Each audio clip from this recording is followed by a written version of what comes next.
Hello বন্ধুরা, নমস্কার বন্ধুরা। আজ আপনাদের আমি বাদাম পকোড়া করে দেখাবো।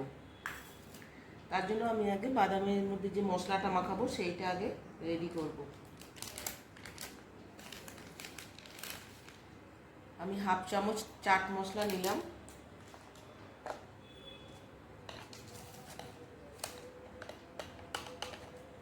হাফ চামচ বিট নুন,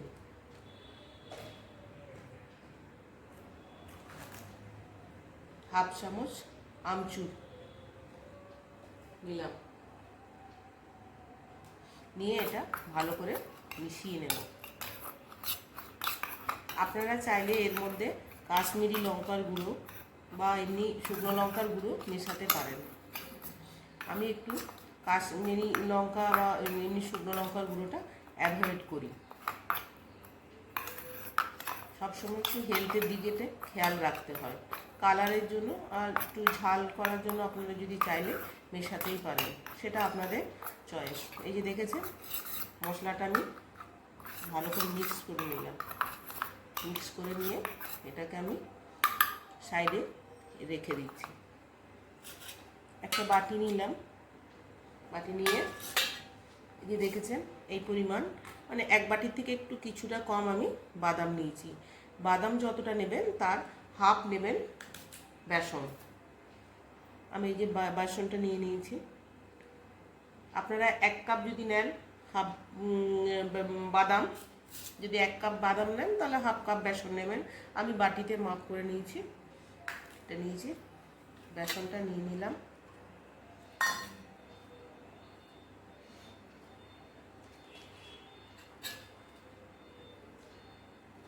ওর মধ্যে একটু জিরে আর ধনে গুঁড়ো দিয়ে দিলাম।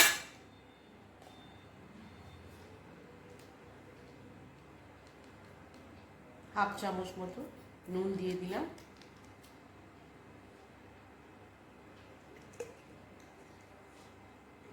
একটু গরম মশলার গুঁড়ো দিলাম।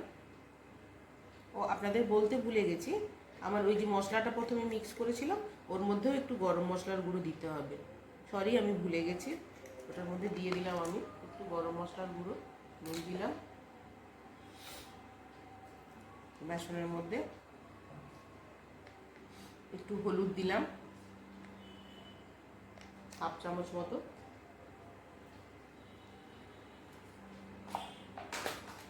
আর একটা লেবুর রস অবশ্যই দিতে হবে। তার আগে আমি একটু ওইটার মধ্যে মশলাটার মধ্যে যে গরম মশলাটা দিলাম পরে, সেটা একটু মিশিয়ে নিলাম এই শুকনো চামচটা দিয়ে ভালো করে।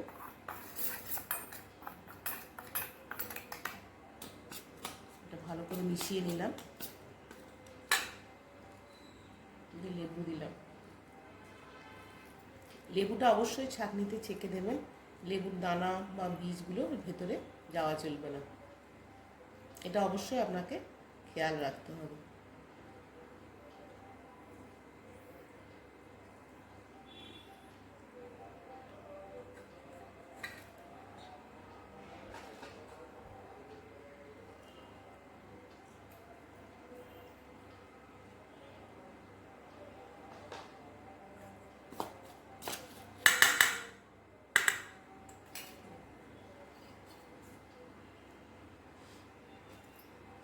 এটা ভালো করে একটু মিশিয়ে দিলাম। অল্প অল্প করে জল দিতে হবে, জলটা একবারেই বেশি দেবেন না।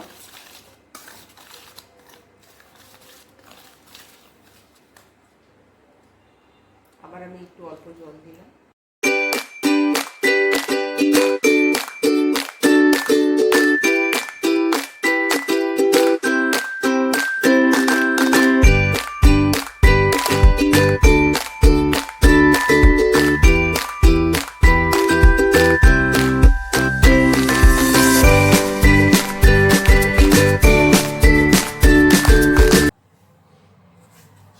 বাদাম আমার রেডি। এরপর আমি এটাকে ভাজবো। কড়াটা বসিয়ে দিয়েছি, বসিয়ে দিয়ে তেল দিলাম।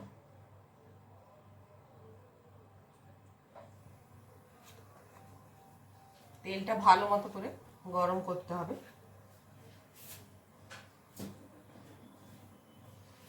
একটু ধোঁয়া ওঠা পর্যন্ত আমাদের অপেক্ষা করতে হবে। তার মধ্যে বাদামটা আমি আরেকবার ভালো করে মেখে নিলাম। খুব বেশি তেলটা পুড়িয়ে দেবেন না, মানে জ্বালিয়ে দেবেন না, তাহলে বাদামের ওপরটা পুড়ে যাবে আর ভেতরটা কাঁচা থেকে যাবে।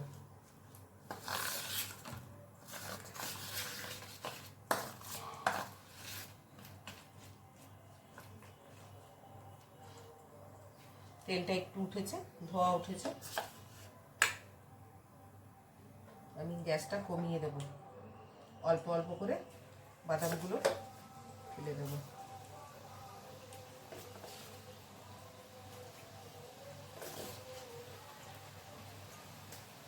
গ্যাসটা কমিয়েই রাখবেন, বাড়াবেন না।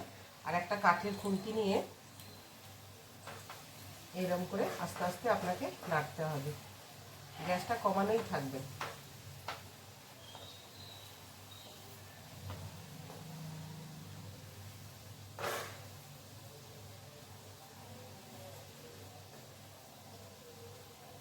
বাড়াবেন না, বাড়ালে বাদামের ভেতরটা ভাজা যাবে না। এটা কাঁচা বাদাম দিয়ে করা হয় তো,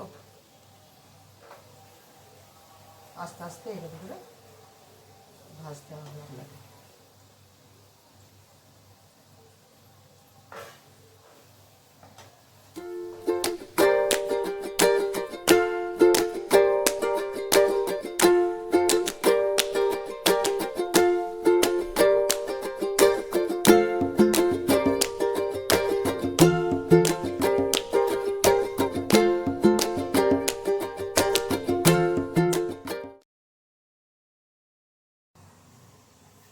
দেখুন সেকেন্ড স্টেপটাও হয়ে গেছে, আমি এটা তুলে নেবো এরপর।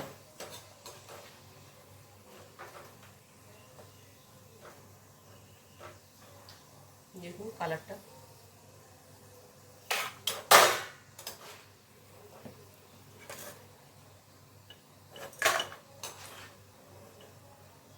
এই যে সাউন্ড হচ্ছে তোলার সময়, এতেই আপনারা বুঝতে পারছেন।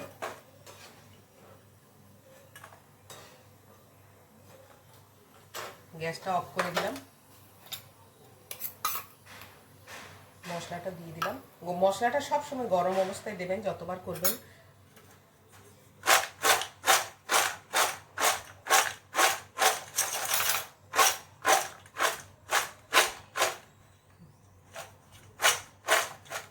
দেখতেই পাচ্ছেন, এটা 6 মাস আপনি রাখতে পারবেন।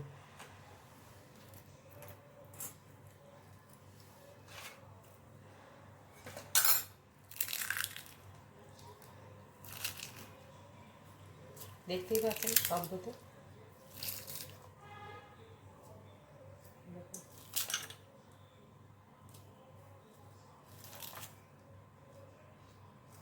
বাচ্চারা বড়রা এটা সবাই খেতে পারবেন। আর আপনারা যদি একটু ঝাল খেতে চান তাহলে ওই শুকনো লঙ্কার গুঁড়ো আপনাদের দিতে হবে।